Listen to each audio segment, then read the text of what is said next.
Hello everyone, we are live and welcome to Thursday live lessons here on Ukulele on the Ground. Plus, my name is Aldrine Guerrero. I'm joined by Mr. Aaron, the voice Nakamura. Say what's up, Aaron. What's up? And by Mr. Kahai, the legend for again. Say what's up, Kahai.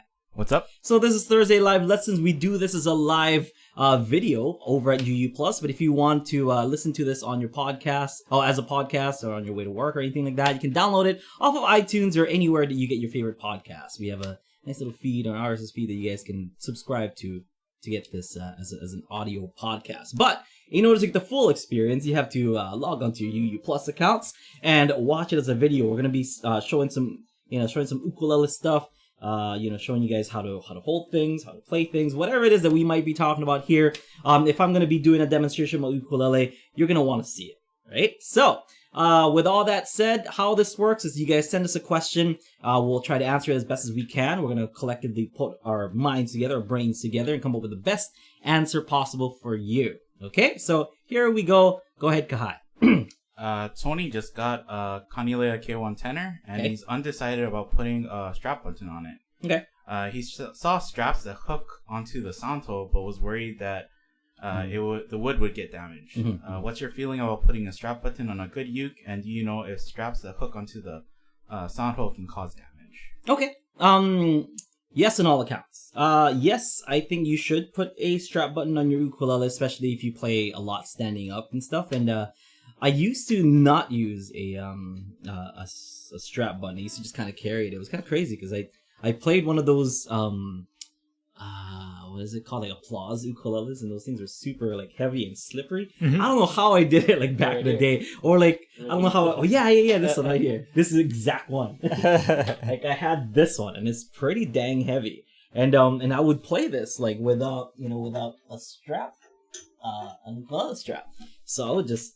I mean, I guess I could do it now, but I don't know how I did it for like 2-3 hours at a time. Standing, and it's insane. But did that ukulele come with a strap button? Because there is one, right? Like, yeah, but I mean, I didn't have access to a music shop that would sell, straps. It does have a strap button. So even though it had a strap button, I didn't use one. And that's hard because it has like kind of a rounded plasticky back.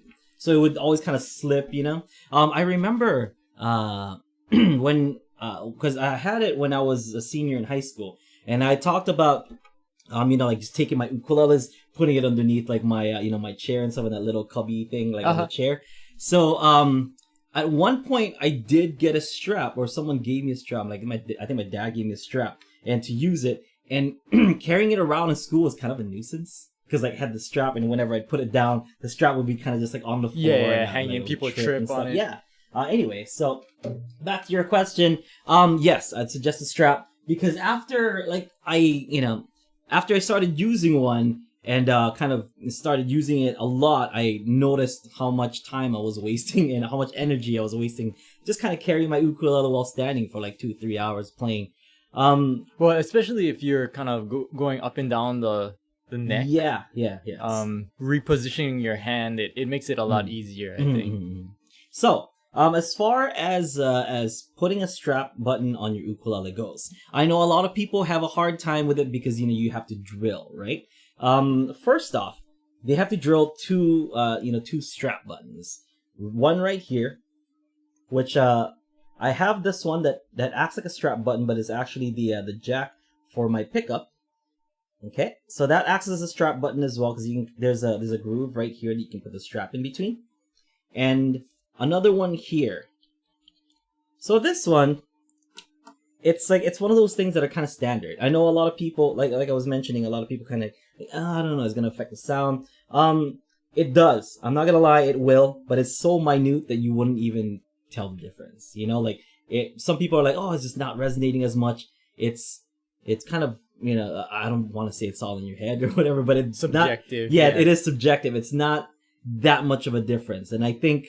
If you sacrifice a little bit of the sound, unless the sound is like super perfect, it's like a 1920s whatever, ukulele, and you don't want to ruin it. Yeah, I would suggest not to do any kind of like drilling or modifications. But with brand new K1, right? Yeah. So it should take the installation right. process. Right. So So this is fine. It's like super standard. You know, like if I'm already bringing Jake up, and we're not even like 10 minutes into the thing. I forgot to bring my keyboard. Yeah. So What if keyboard? you know, I use my mouth keyboard. So someone like him, and I kind of I thought about this when when he was teaching me back back in the day. I kind of asked him like, won't it make a difference in sound? And he's like, not really, because he uses his ukuleles that he uses on stage. He uses those for recording, and those all have that the strap button, or like this jack pickup, like this jack pickup in here. So if he if it's good enough for him, and he can't, I mean, he can probably tell the difference, but he doesn't mind it, and I don't think we should either. I always just go by the book of Jake. But this right here shouldn't affect the sound at all. So this one does. This one does not. This Kanilea, anyway, from what I know, I don't know where the others put their strap buttons. I believe Kamaka puts it down back here, but you can pretty much put it wherever you ask the luthier to put it. I usually put it right here on the bottom part of your what would this be? The heel of your of the neck piece. So whatever this bottom part is, I'm not a luthier, so I don't know these crazy terms. Right here. So it screws in underneath.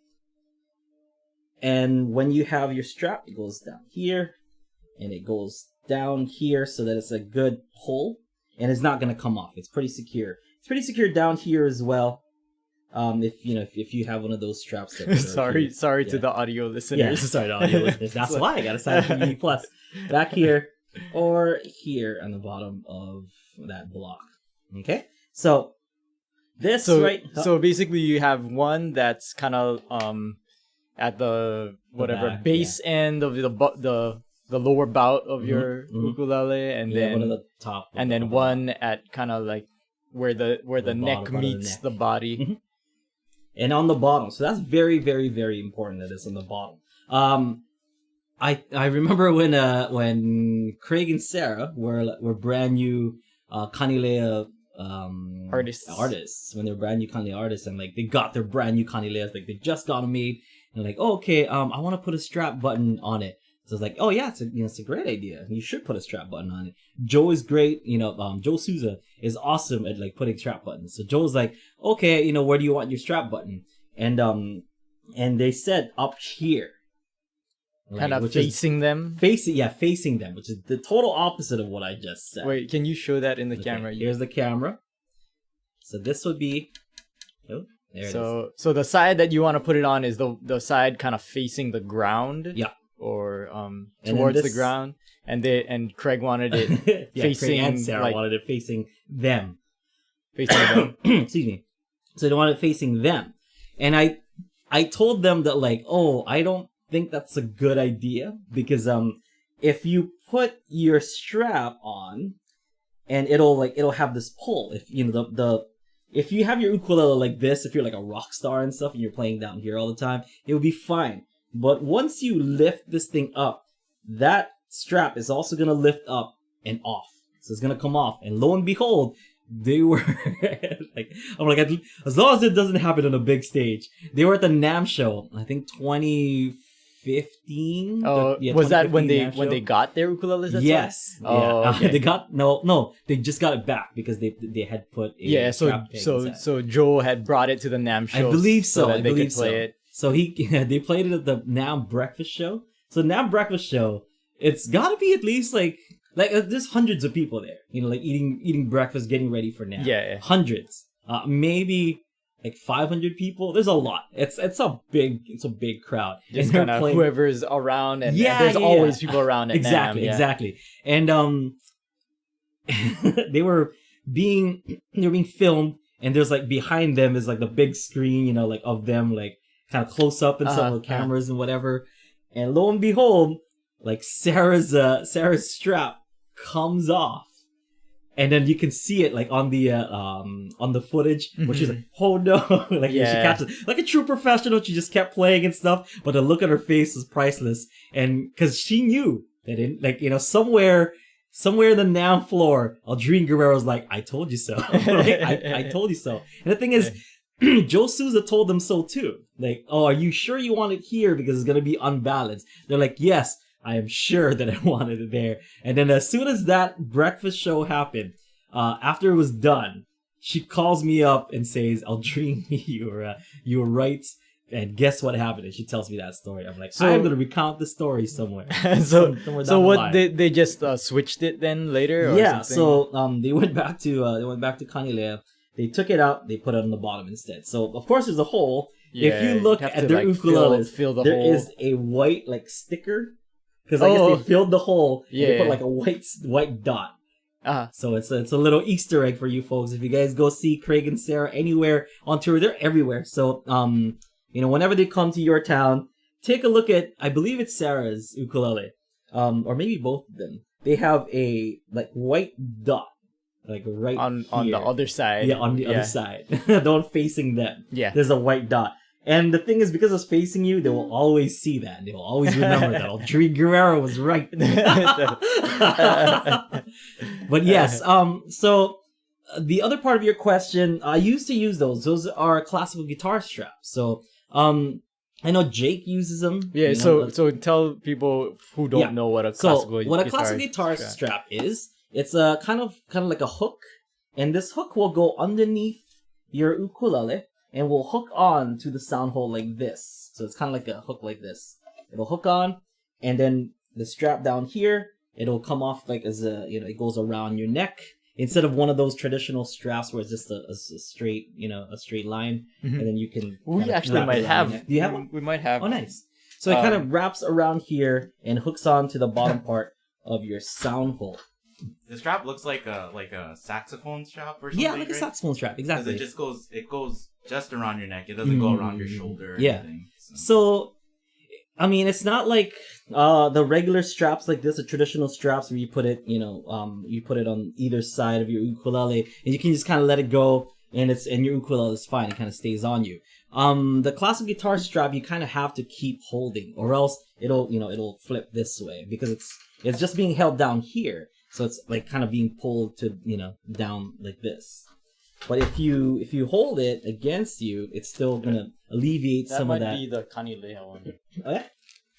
So here we go.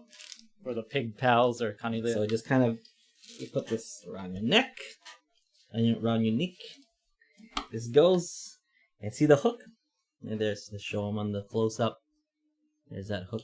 So not. Oh, there it is. There's the hook. See? And then just bring it closer to you. So have it in focus. There. There's there's a. So is that better? So that goes into the sound hole. This goes into the sound hole, and it hooks onto that thing. No, it might not even work. And usually they're made out of like nylon or something that won't really scuff. I have to open this up a little bit more because there's a. There is a brace. Like a brace down here. Yeah. So it might be a little bit thicker. So I'm gonna make this go a little bit wider. It's plastic, so it's adjustable. So there it is. Yeah. Kind of just hooks on, and then if you just hold it just a little bit on this side, it's it's gonna keep it up like this. But if you let it go, then it'll drop. It'll fall. It'll drop. But it's just it'll support the uke, and it won't. It won't be so tiring whenever you're kind of standing up because it stays like this just as long as you make some kind of contact with it. Yeah, and just keeping it. You have to have at least something. Yeah. It's more so like your left. You don't have to worry about your left hand supporting your uke. Right. Yeah, so, but your right hand should be kind of like on it, or your right arm or something should be on it. And like what Kai said, it kind of looks like a saxophone, strap, like where it kind of goes around your neck like this, like a necklace. Yeah. Instead of like having it over your shoulders, so your neck is supporting your ukulele instead of your shoulders supporting your ukulele. It gets tiring. I'm such a jerk, right? Like, or I'm not a nice person, so in high school I thought about like making fun of the saxophone players by putting a strap on and then putting it to my trumpet. It's like trumpet, you just hold it, right? Like you don't need a strap on. Suck it up. Wow, it's a revelation. You are not a nice person. You claim to not be a nice person, Kai. I think you're the nicest person that I know. No, I gotta take a closer look at my other friends if you're the nicest guy. Well, like, I think Aaron might know, or like sometimes we'll be doing something and I'll be like, "You see that kid on the bike? Don't you just want to grab a stick and like poke it in front of?" What a meanie! Like, what a meanie! I'll tell my daughter, don't hang with Kahai. It's not like Kahai does these things. It's just he just thinks about them. Yeah. Oh, I have like urges. It's like the little devil like comes up, Yeah. and they're like, "Oh, you should put a stick in between his his wheel," and then bam, like actual Kahai is like, "No, maybe you shouldn't do that." Yeah, I don't. Oh, okay. So the So this will the actually. strap, was that? No, so differences between strap, like having to install strap buttons and using a regular guitar strap, and this one. Okay, so pros and cons. Pros and cons. Pros with a regular regular strap, we have you don't have to support it with any hand or with any arm. You can just let let it go completely. Yeah. It's being supported by your shoulders instead of your neck, which is a plus for me. It's less distracting because I feel like if there's a big piece of plastic right here, if I'm doing strums, if I'm doing anything, if I'm gonna plant my fingers down, it might get in the way of something foreign. It might feel foreign, on my ukulele. If you're worried about dampening the sound by drilling a hole, you're definitely going to be dampening the sounds because you're putting that, in the front. So because you're putting it in the front, it dampens the soundboard. And that kind of dampens the sound. I'm surprised that Jake uses that one where it's like so big like too, right? Saddle looking. Yeah, it looks like a saddle. And I don't know, it covers a lot of his Yeah, it does. So that one kind of confuses me, but I think he's like, mostly plugged in and his pickup is really good and and all that. And I think it doesn't really matter at that point. It's all pickup because he only uses it when he's on stage, I believe. But when he's not, and when he's recording, he kind of just does it without it. So I think it's fine, but I'm pretty sure he knows too that it will dampen the sound of your soundboard. Fun fact, I believe his wife made that for him. So that's probably that's like it's a custom one. But I think they started selling it. You can buy that strap. Yeah. That's probably even more of a reason why he uses it. It's kind of a special, like a special strap and stuff. And then cons for the regular strap? Cons for the regular strap, you have to drill a hole. And drilling a hole means you have to find a luthier to do so because, unless you're really, really, really, really confident about like installing it, which I just highly, I don't advise. I don't advise to do it yourself. Unless you find somebody to do it, it's kind of hard to drill holes into your ukulele. And it's, I would. You would? I would. Oh my god! Like I get nervous. When Joe Souza does it, like I can't look. When he's like, "Oh, we're gonna drill now. You might want to look away." I'm like already doing so, Joe. Like, I don't want to see it. It's painful. It's like my baby. You know what I mean? Like I don't want any holes drilled into my baby. Yeah. So, but it's one of those necessary things. Yeah. So we wouldn't recommend it to anybody who doesn't have experience with woodworking, but if you are gonna do it and you're fairly confident, we have a video. Just make sure you do a pilot hole first so that the wood doesn't crack. We have a video on that, and there's a disclaimer on that video too. But Joel Souza, the guy I've been talking about, he's the he's the master luthier over at Ukulele Ukuleles, which makes a beautiful ukes. He is, I think, Uke Minutes. I just watched it. I forgot. It's one of the. It's a Uke Minute, and that's installing the pickup though, right? Yeah, installing a pickup. So, but it's the same. It basically works the same way because you're kind of drilling the hole in there. You might want to drill a smaller hole, and installing the strap peg. But I would just suggest drilling a hole for like a pickup. I mean, if you're gonna drill a hole in your ukulele, might as well like install a pickup at the same time. One of the other pros of like the strap, what is it called? Like the strap that just hooks onto the bottom. Yeah, I don't know what these are called. Oh yeah, I mean, so I just refer to them as a classic guitar strap. yeah. So pros and cons for that. Okay, so pros and cons for this. Pros, I was gonna say, I think it like one of the pros of that is that it seems like it's pretty easy to adjust and like take off. Like, because there, especially with that one, there's just a clip right there, right? Right. So you could even like you could still have the hook onto the bottom, and you could just kind of unclip it. And that one is that one, but they're not all like this. Like some of them are just like pieces of string that kind of goes around, and there's a part where you can rest your neck. So the pros would be that you don't have to drill a hole. Yeah, you don't. There you go. That's it. That's why you don't have to drill a hole. I think It's we like mentioned that. non-invasive, and most of them are built in a way where it's not going to damage your ukulele. Like some people are worried about that, and that's really not a concern. Because sometimes it's not always like a piece of plastic that kind of goes here. Sometimes there's some padding to it, or if not, then you could probably buy one of those like Velcro. You know, the soft part of the Velcro or soft side of the Velcro. You can stick that to the stick a little bit of it to the hook part and just make the hook wider and stick that in there, and that should be non-abrasive on your I think, but I mean most of them are designed to not really scuff up. It shouldn't be too much of a problem. But this will definitely scratch up your is it just plastic? It's just plastic. So what I would do is I would make this wider and I would put like I think the 3M side of 3M makes those. They make it for like furniture. You put it at the bottom of your furniture so it doesn't if you have wooden furniture, it doesn't scuff up your floor. Yeah, so that's what I would do with that if I don't want it to be to be scratching on my ukulele. Another pro that I would think some people might have is it would feel natural, because the strap, it kind of it's a it's a height that you're just like this, and it feels too free almost, like you can let it go and it doesn't go anywhere. Whereas this, you still kind of have to hold it, so it's more natural, but it just eases off a lot of the not pain, but having to hold it from this side or like kind of keeping it up. So you can do long performances, like 2-3 hours worth of performances on that, and it'll still feel a lot more natural than a regular strap would, I believe. Yeah, because you're still keeping it on this side. You can kind of go up and down like this, and it's totally okay. It's a lot more free. Let's see, more pros. Any more pros that you guys know for this thing? I can't really think of too much. I don't really like them. So. I don't like them either. But some people. Yeah, a lot of people do like that. Jim just said like strapless is okay if you have a small weight to support, but if you use a tenor, it's a different story. So. Yeah, I guess. Like, I think it's not too much of a weight difference, but I mean, I see where what he's getting. And at. I think it also depends on how you're playing too, right?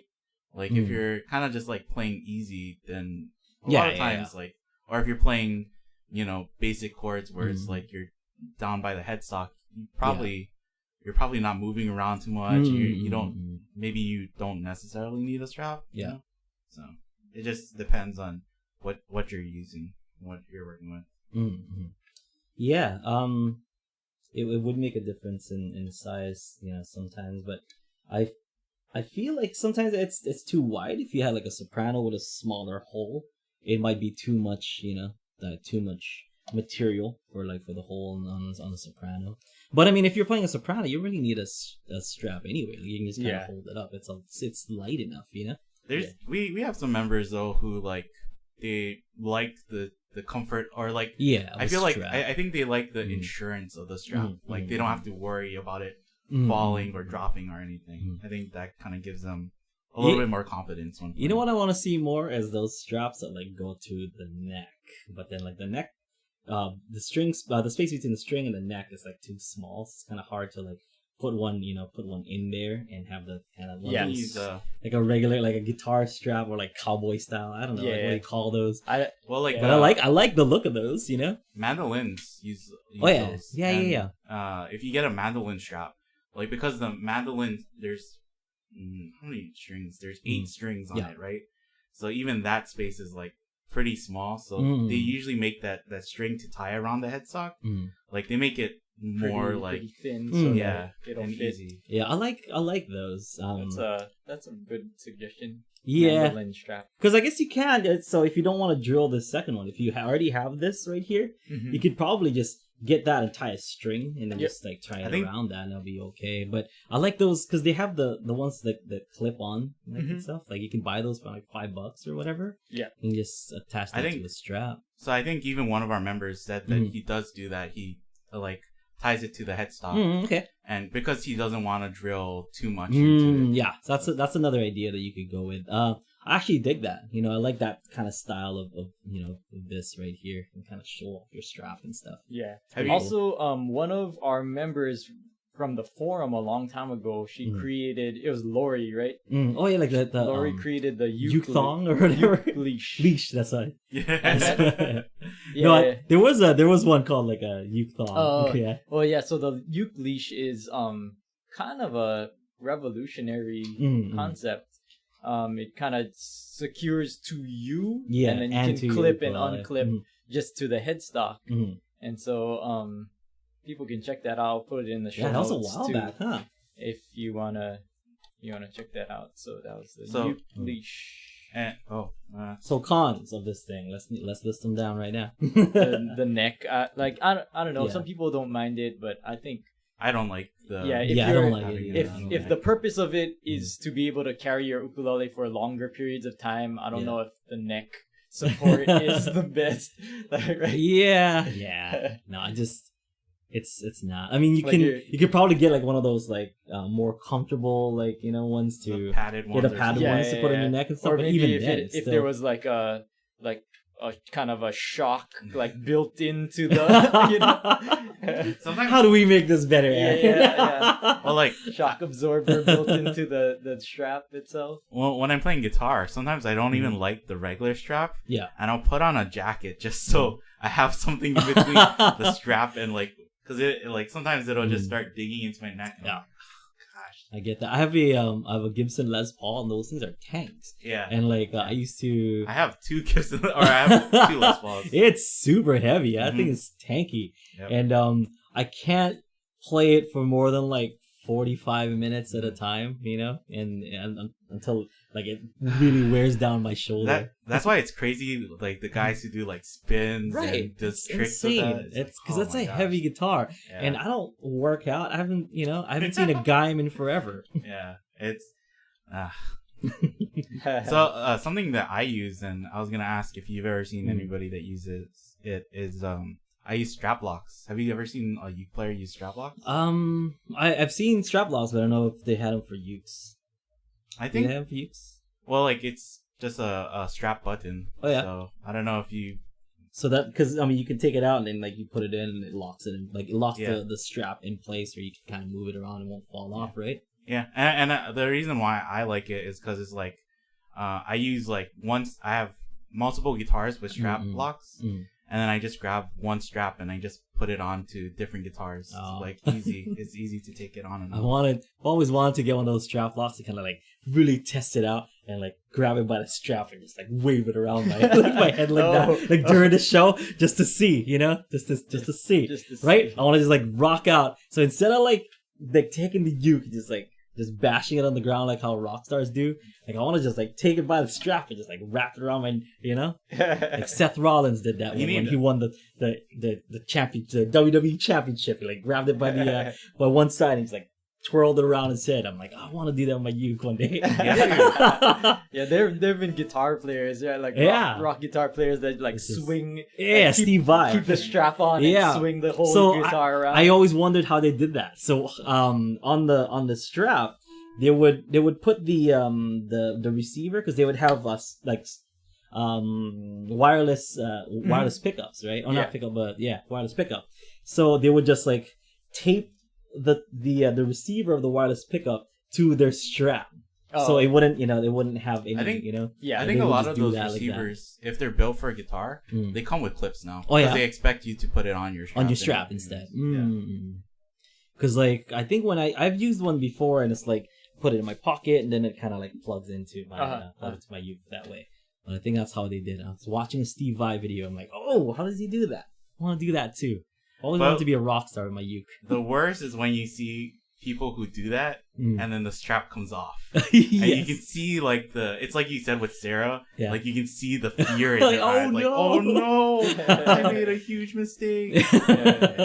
But I mean, she wasn't doing like metal solos or anything. She was just kind of like strumming. So when it came off, like she was, she was still playing. So it was kind like of caught like it. that. Yeah.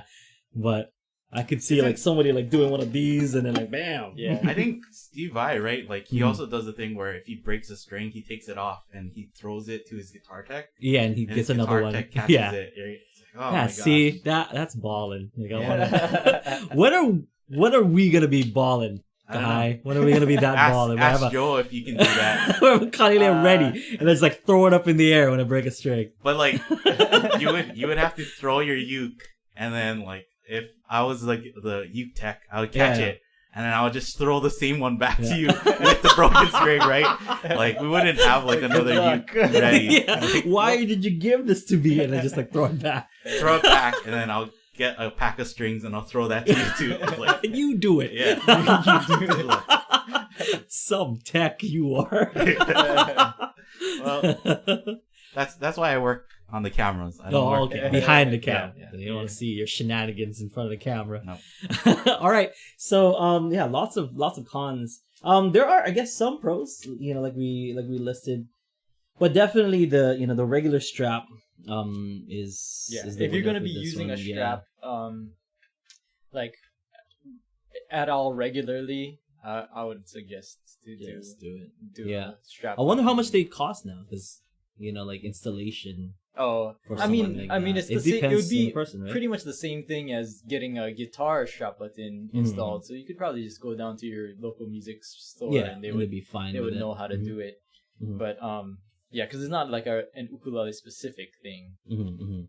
I wanted to give a plug. Like, we're not sponsored at all by these guys. Oh yeah, but, no. But like by no one. We're sponsored by nobody. But, except for these guys. Kalea, make the best sounding ukuleles in the world. No, but the guitar strap that I use is Neotech. Okay. And so it's like kind of a neoprene kind of the part that goes onto your shoulder is neoprene, and it's kind of stretchy, and then it attaches to your guitar via like a nylon strap. Do you have it? Do you have a guitar strap? No, but that is the same strap that I've used since like high school. Oh, really? Just because it's pretty much the most comfortable and durable strap that I've ever had. And so it's like the same guitar strap that I've used like my entire like musical career. I think my parents bought it for me. Oh, really? And it never failed, and it never like I like that strap. I like the look of that strap too. Yeah, it's super comfortable, and like I know they've updated the design, but it's pretty much the same thing now. Give them the website. What is the website? It's just neotechstraps.com. I'll put it in the chat and in the show notes too. But okay. They also, looking at their website, they also do have a mandolin/ukulele strap, and it attaches to the headstock instead of a button. Okay. So if you at least you have the the heel pin strap already, so you can still use that, and then you can okay. attach to your headstock. But they also have like a bunch of things that we were talking about too, like there's like for the wireless receivers. There's like a pouch that you for your strap that you could put your wireless. Oh, okay, that changes everything. Yeah. So when you guys see me next time with my wireless thing, I'll swing my ukulele around. And it's gonna be so rock star. All kinds of stuff there, but I just like the company and what they produce. But yeah, because I have noticed that you've had the same strap. Almost 10 years of us playing together. Yeah, I've gone through like 4 Spider-Man straps now. Yeah. I think that's definitely like a thing. Is like I have guitar straps that are like, it's because I pretty much like a lot of guitar straps are pretty much the same thing, right? Yeah. Like they're not really designed any differently, or they're not made with 2 different materials. Maybe like leather. Some are made with leather, but most of them are just like fabric, and it's So like I have guitar straps where it's like, I kind of like this design, so I'll just get it because of the design. And when you use those, though, there's after a while where it's just like, I'm gonna go to like my big padded The strap. regular one, yeah. It's digging into my shoulder, and Yeah, I just bought a leather strap for because I set up my my little music corner in my house and stuff. So I have like my little amp with my Les Paul, and I actually it's great because when the baby's sleeping, like I use my Les Paul, and the Les Paul is kind of a chunkier electric guitar. You can strum it, and you can still hear it, but they can't hear it. It's like too far away. It's so good. I don't know why I haven't used it before because I would use my nylon string and just like try to play as softly as I could, when the baby's sleeping. But now, like with my Les Paul, I just go crazy. This is a reference just for you. It's like Beck, right? Like when he's first trying to learn to play. Oh yeah. And he's playing with his amp on, and then his mom was like, Turn it that down, down. it's too loud. So he just like turns it off, and he's just like playing the electric in his room. Yeah. It's a great series for all you anime fans out there. Beck, one of the greatest musical anime series ever. Yeah, best scored. Who was a band who played like their opening theme and a lot of their songs? Beat Crusaders. Yeah. See? Oh. I'm a big Beck fan. Love that stuff. I bought like the Beat Crusaders album when that show was running.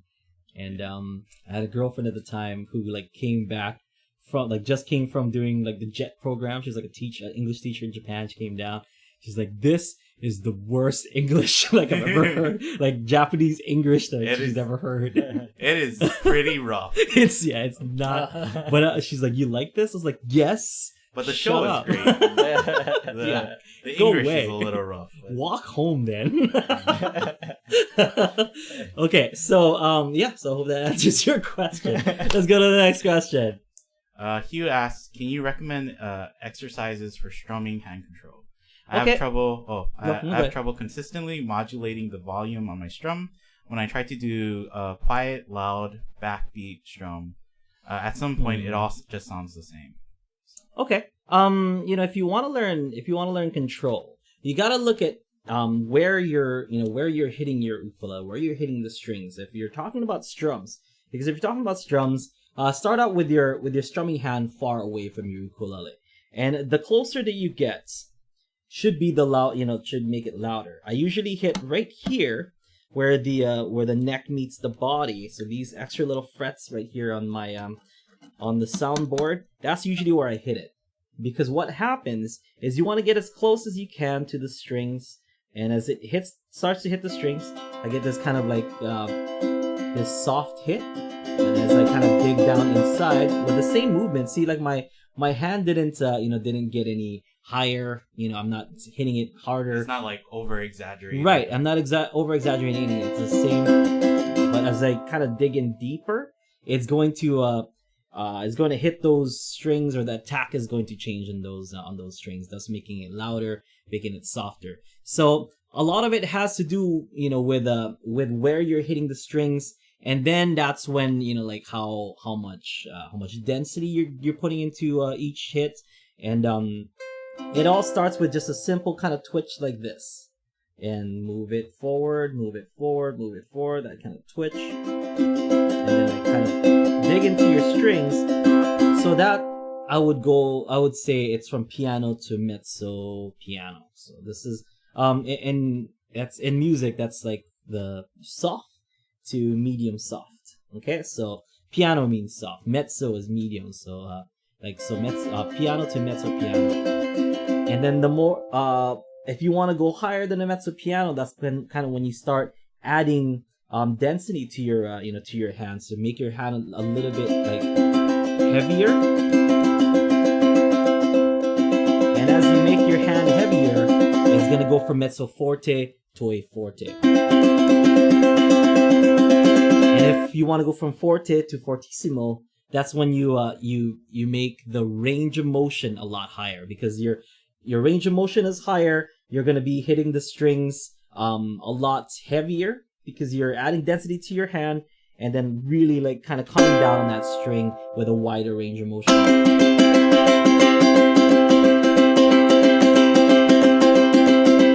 So it's like that finger kind of digging in, and that's why I don't strum down here, because if you dig in, your fingers can get caught inside the sound hole. And you can dig in as much as you want right here, as long as you're kind of curving your finger like this. We've talked about that curve before, and it's hitting just at the top of your nails. So goes from that piano to next to piano, so a little bit more density. So then go back to next to piano, back to piano. So it's all about the attack in the strings, and when you do this exercise, you have to pay attention to every little detail, to where you're hitting the strings, the angle of your hand, how far are you putting your finger inside, the density of your hand, if you're making it kind of light, because you can make your hand really like just slight, almost like weightless like this, and you're twisting the wrist and it's just loose, so the more loose, the more the lighter the hit is on the ukulele. As you get more of a tighter grip, adding density, that's when you get those forte fortissimos. And then if you want extra practice on that, maybe you can do like a few chords, maybe C, G, and F. So C, maybe you could go from piano, and then G, mezzo piano, then F to mezzo forte, then back to G, the forte, and then N and C is a fortissimo, like this. So maybe 4 counts each. 1, 2, 3, 4. So 1, 2, 3.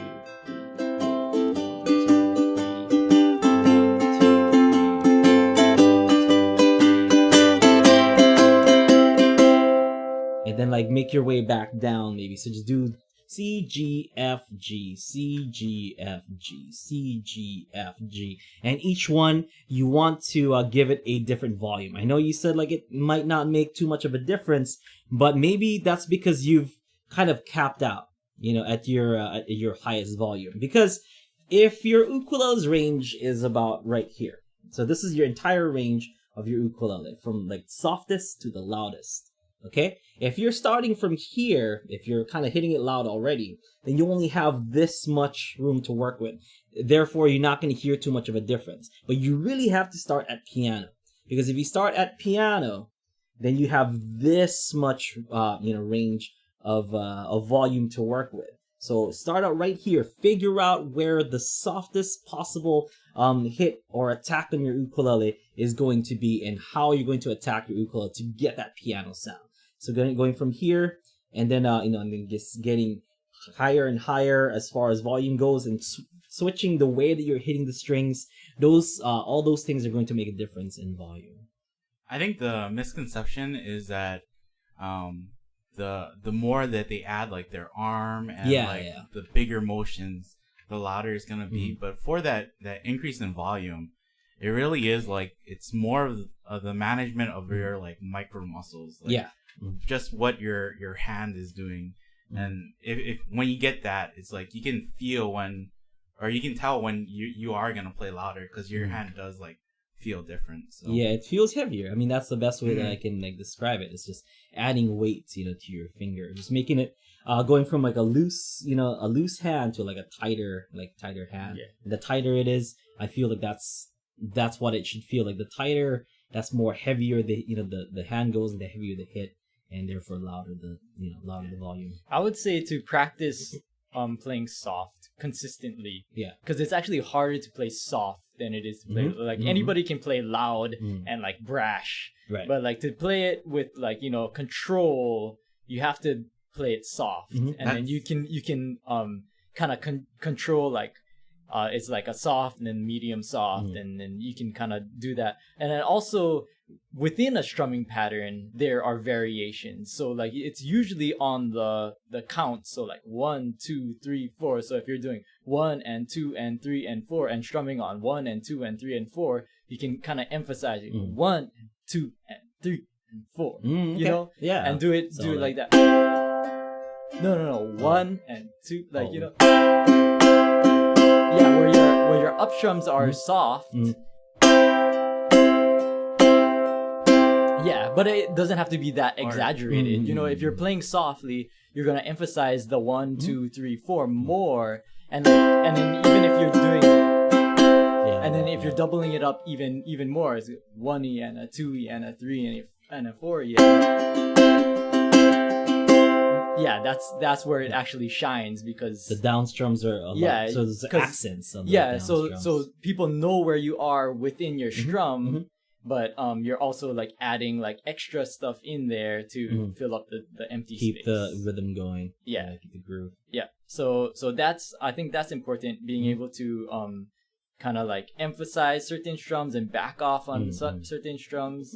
And then also with your strumming too, you don't have to strum all 4 strings every time. You could just do the top 2 or like, very, very good. It's kind of like a half strum. Yeah. And so that will ease off on your like how loud it is too. Yeah, I think we should talk more about that, like half strum, because a lot of people miss that, or like maybe they just do it and they don't know that they're doing it. Yeah. So that done. Yeah, so that first strum that you did was only half of a strum. Yeah. Strumming is like a lot more complex than people give it credit for, and like you can be really thoughtful with your strumming. Yeah. So if you so like even that one too, you did like a half strum before you did an accent, just so that there was like a lot of difference between dynamics. your half strum and then your full strum.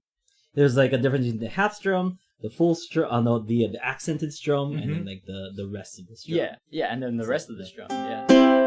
So that boom, bam. Yeah. So it gives like a rhythm to your strum instead of just being da na na na na na na na. All the same volume, all the same way. Yeah, exactly. So that's kind of where you can work on your dynamics and play with volume. It's a good idea. It's like not the same because it's not strumming, it's like picking, but like that's like what I think about with like when Jake plays Dragon, he does like that bridge part, right? And he goes like super loud, and then when he comes back, he cuts it off, like, where it's like soft and it comes back in. And I like just thinking about that is like if you just kept the same volume going for the whole song, it wouldn't have like when he cuts that off, it's like, oh my god, it's such a deep impact, right? It's like you feel it.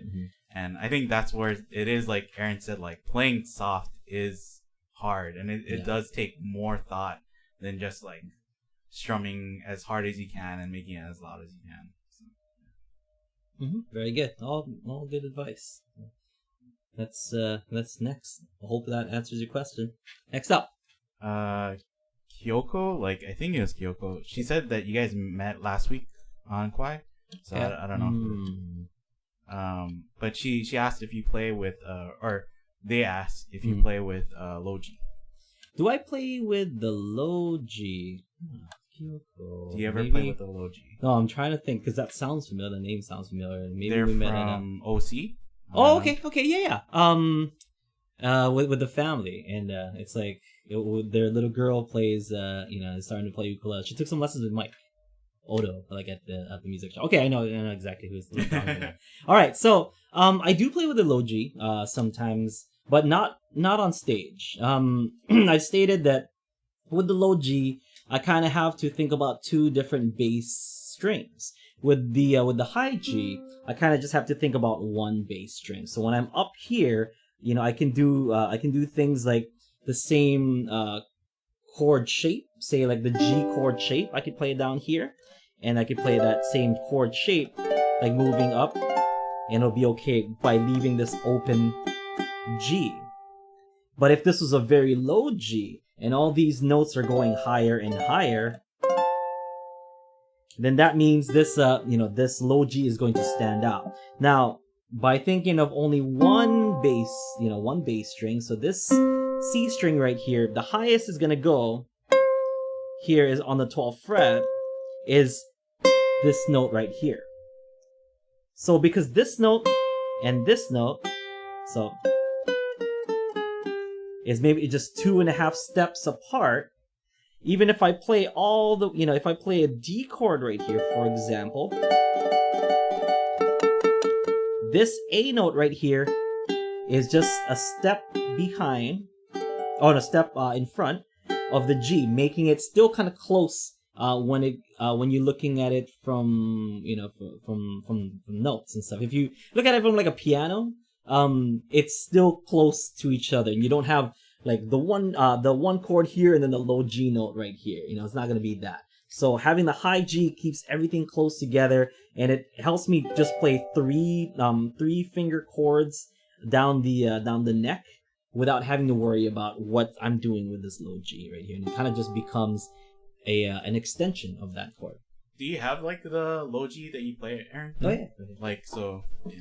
So with the low G, if I were to play it here, sounds great because this G and this note right here are let's see, 1, 2, 3.5 steps apart, making it kind of a wide range in sound. But as you move that same chord shape up, especially here, that low G is gonna stick out like a sore thumb.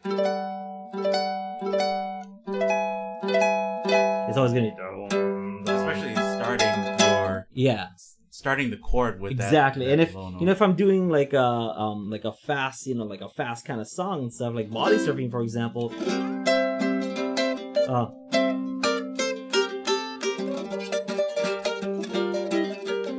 just kind of droning yeah, the it whole drones time. as like low G, so it doesn't sound as aesthetically pleasing as I want to. But if I were to play that with the high G, yeah, if I were to play that with the high G, it would just sound like a.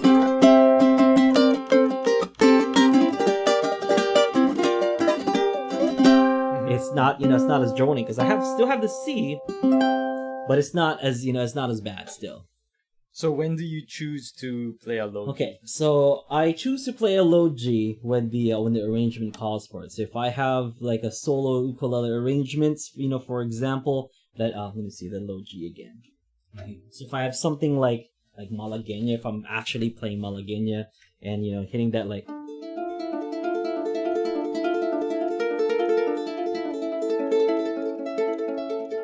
And then this that.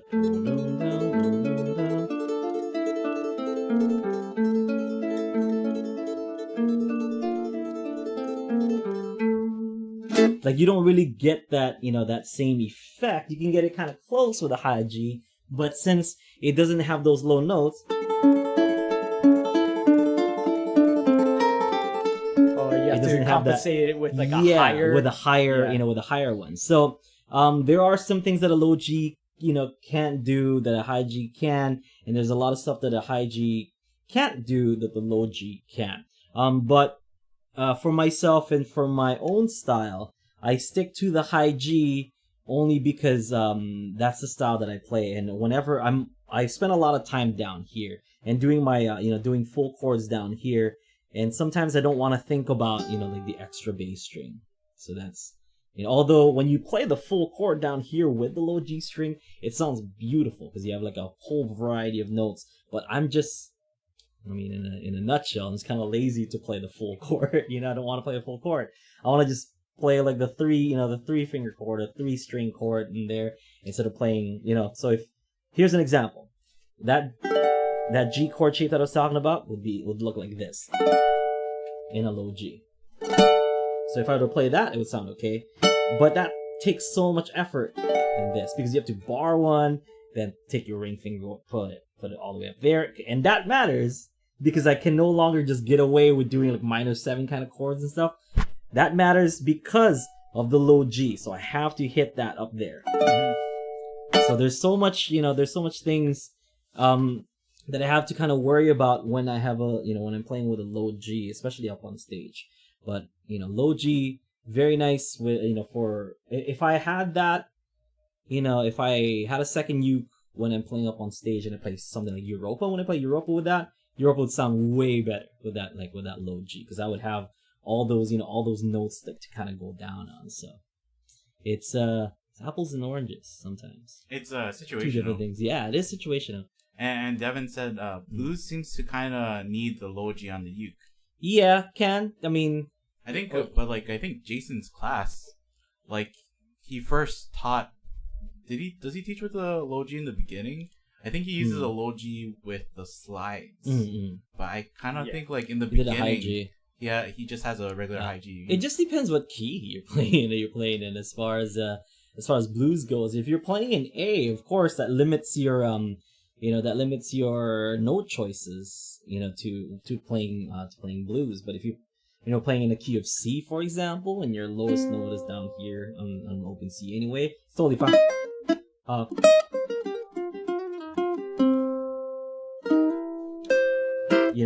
That will be the lowest. But if I had an A, I couldn't hit that low A down there. So it just depends on what key you're in. G would also be okay. And in a G. But if you're in a key of, let's see, maybe F, that would be a little bit more difficult. But it's just...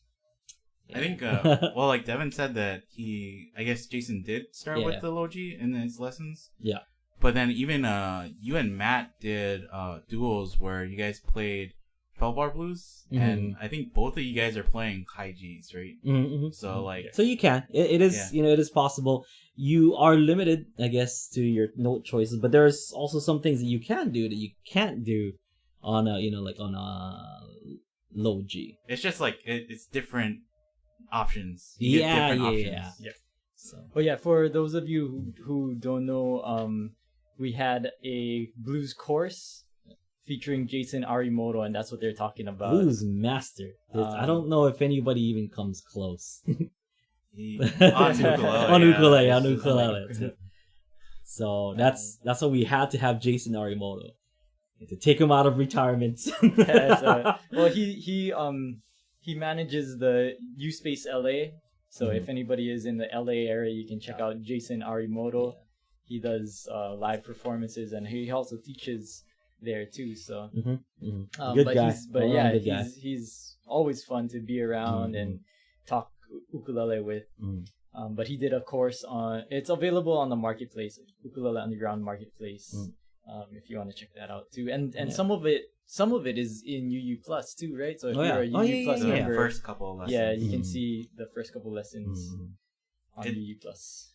Yeah, it's like you meet Jason, and it's like, oh, he's a nice guy, and he can play uke, and you would not expect like this guy can kill it at blues ukulele. He's so good. He's like a monster. Yeah. It's like, oh man. I mean, I guess Mike Powers, would be pretty good at the at blues, but he's kind of like a style chameleon. I don't know if you've ever heard of Mike Powers. He's really good, but I think like purely blues, it's gonna have to be Jason. And then Jason too, like Jason's singing voice fits that. I Mm-hmm. feel like Jason was born in Chicago, or like his soul was born in Chicago, and then it transported to Hawaii, where it's like his body was. Now you will go in the body of an Asian man.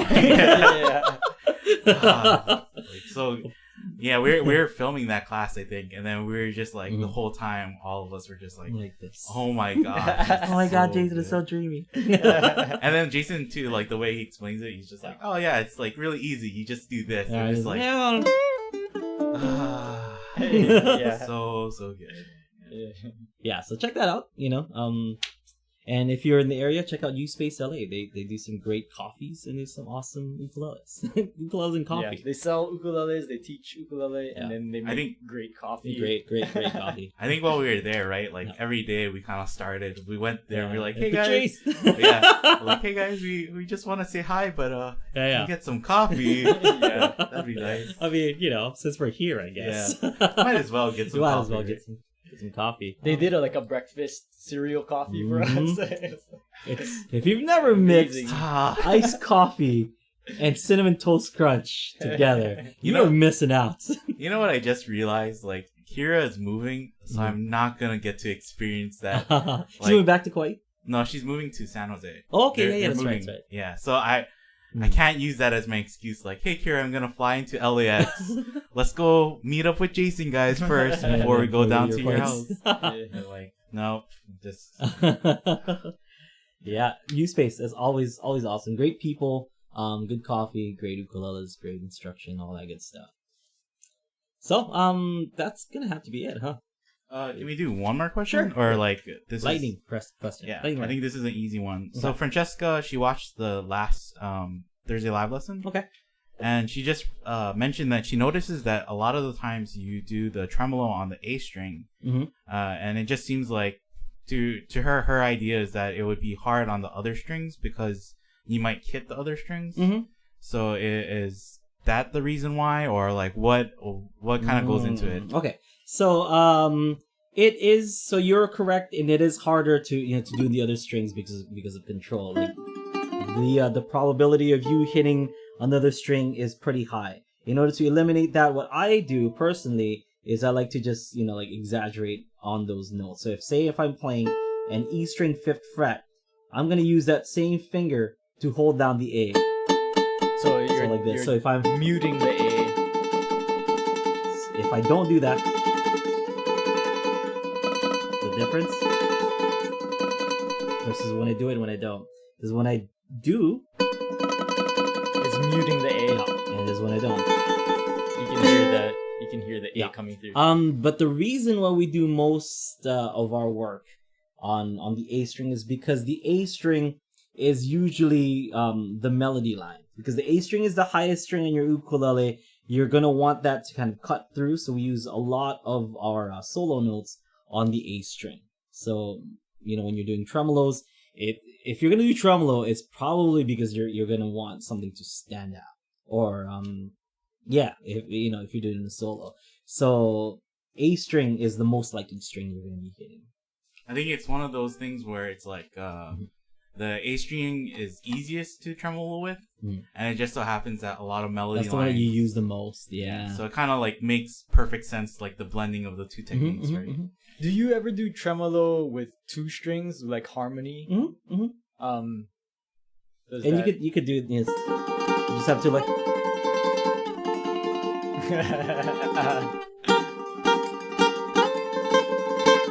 Have you ever used that for like one of your original songs though? I believe so. I can't remember where, but I know I did.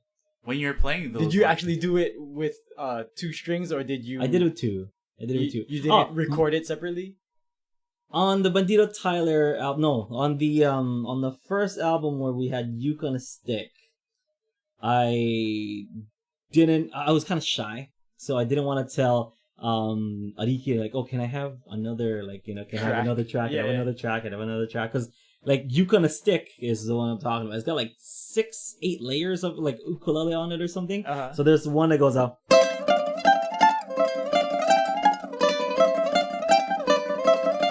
And I was kind of hitting it that way. And I just had to do it because I was too ashamed of it, like, okay, because I thought more tracks cost more money, I'm like, oh, I've heard of tracks cost money, so I'm it's like, I don't $1,000 per track. But had I known that, I think I would have gone, like, I would have had a much cleaner, do it separately. Yeah, if I did it separate tracks. That was digital, right? Like, yeah, it was digital, and that's so why, like, it wasn't on tape or anything. So they just have to go like left click, new track, exactly. I didn't know, because that was my first time in a professional studio, and I was paying for it. So back in the day, it's like, oh yeah, just order up as much tracks as I want because I'm not paying for this. That's funny how that thought process though shaped the outcome. That song, of I guess, you're right. That is interesting. So you had to know how to do it with when you're doing strings. it earlier and you're kind of doing it with like that unintentional note. I thought it sounded like it sounded cool and it sounded kind of creepy, like a dissonant kind of thing where that kind of like, or like it's because that the note that you're hitting is like it is kind of like a drone, so it's always there. It is kind of I forgot what that line was, but